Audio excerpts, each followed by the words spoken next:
El día de hoy vamos a tratar acerca del Estado de Derecho. ¿Qué es el Estado de Derecho? Bueno, la palabra Estado implica una organización política. O sea, el país es un Estado porque tiene una organización política. Se le llama Estado porque está jurídicamente organizado y hay una constitución que le da el derecho a ser Estado.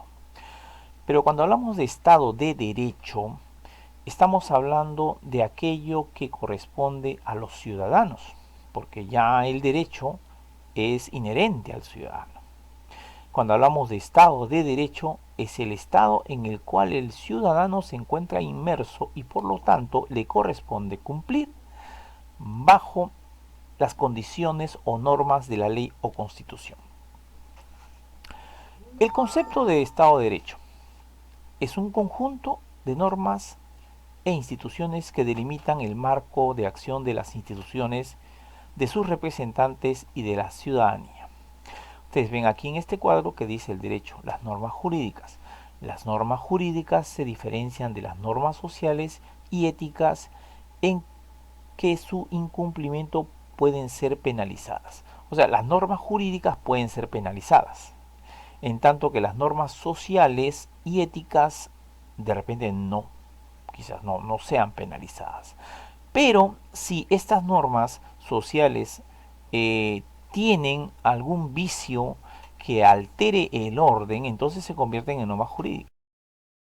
¿Cuáles son las características de las normas jurídicas? Son universales, son imperativas, o sea, tienen una orden, son inviolables, o sea, no pueden ser cambiadas de ninguna manera ni adulteradas.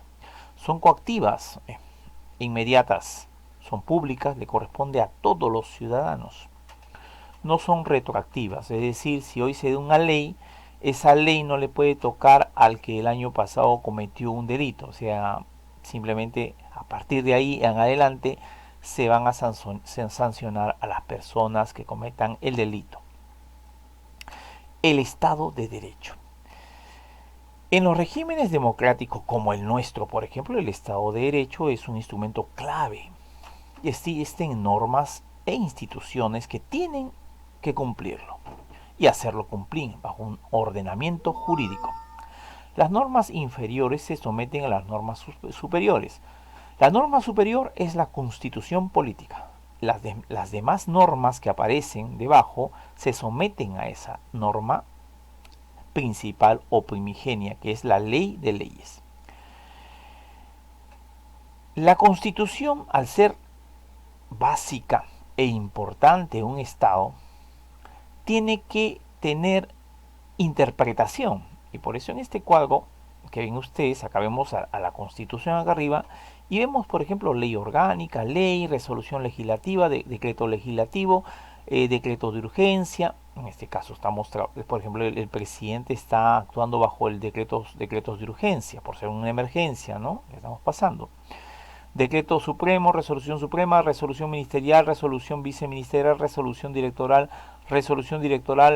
y acciones de simple trámite. O sea, una resolución directoral no puede estar por encima de la Constitución. Si esta resolución directoral no se acoge a los artículos de la Constitución, es inválida. Definitivamente es inválida. ¿Y existen conflictos entre las normas? Sí, sí existen. En el caso de que existan conflictos entre las normas, tanto los jueces del Tribunal Constitucional están facultados para decidir cuál es la que debe prevalecer según el ordenamiento jurídico que existe en el Perú y su constitución política vigente, la cual es la norma suprema. O sea, si hay una ley y sale otra ley y ambas leyes entran en una disputa, la que va a prevalecer es aquella que se ajusta a la Constitución. Definitivamente. ¿Y quién lo ve eso? El tribunal, cuando existe un dirimento, por ejemplo, ¿no? Entre ambas. ¿Qué es el Tribunal Constitucional? El Tribunal Constitucional es un organismo constitucional independiente del Estado. El Tribunal Constitucional es el órgano supremo de interpretación y control de la constitucionalidad. es autónomo, independiente, porque en el ejercicio de sus atribuciones no depende de ningún otro órgano constitucional. Se encuentra sometido solo a la Constitución y a su ley orgánica.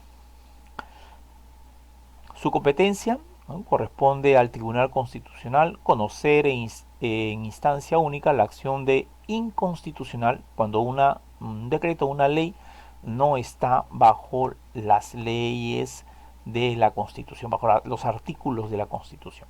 Conocer en última instancia y definitiva instancia las resoluciones denegatorias de habeas corpus, amparo, habeas data y cumplimiento. Es decir, todas estas etiquetas las vamos a encontrar en la Constitución, que más adelante lo vamos a ver con calma.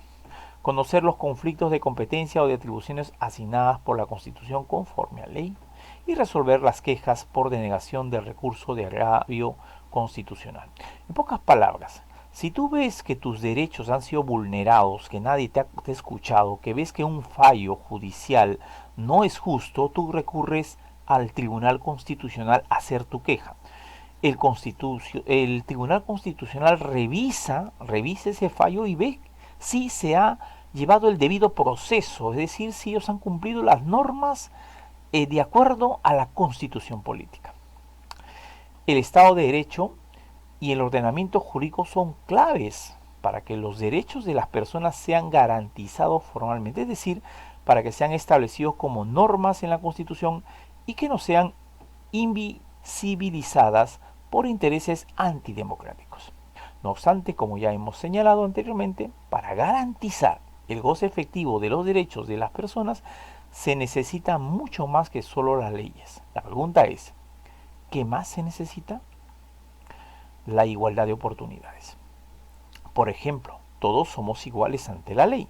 ¿Crees que hay igualdad de oportunidades en nuestro país? Las diferencias pueden generarse por razones económicas, políticas, sociales, culturales, entre otras.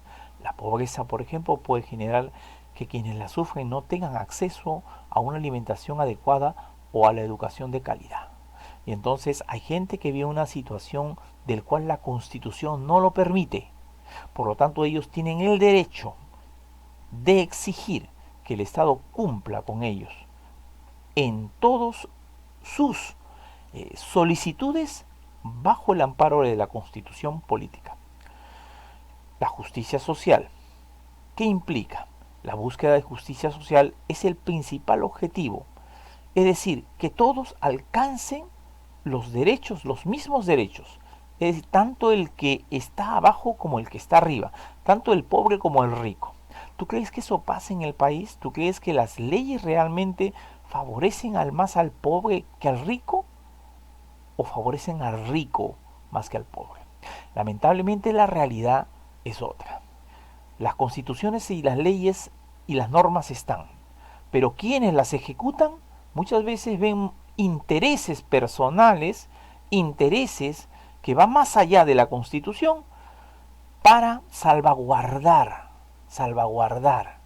sus propias necesidades, olvidándose de que la Constitución es primero ante todo.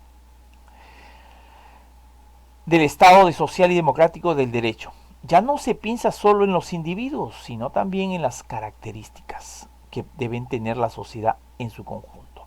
Las diferencias económicas, sociales, raciales, étnicas, de género, solo son un problema si generan desigualdad en las oportunidades de desarrollo o en el logro de bienestar. En nuestro país hay mucha desigualdad. ¿Y por qué hay mucha desigualdad? ¿Y por qué hay mucha injusticia? Porque quienes están a cargo de hacer cumplir las leyes no las cumplen a cabalidad. No las cumplen o no las quieren hacer cumplir. Simplemente porque se sienten poderosos detrás de una institución. Y eso hay que eliminarlo. Todos tienen el derecho a exigir que se cumpla las leyes de acuerdo a la Constitución. Todos tienen el derecho a exigir el respeto a la persona humana.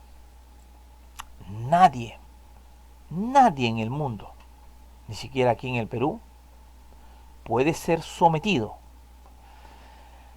en contra de sus derechos, hacer algo que no sea correcto o que sea vulnerado sus derechos por el simple hecho de raza, de sexo, de condición social o de cualquier otra situación que se presente.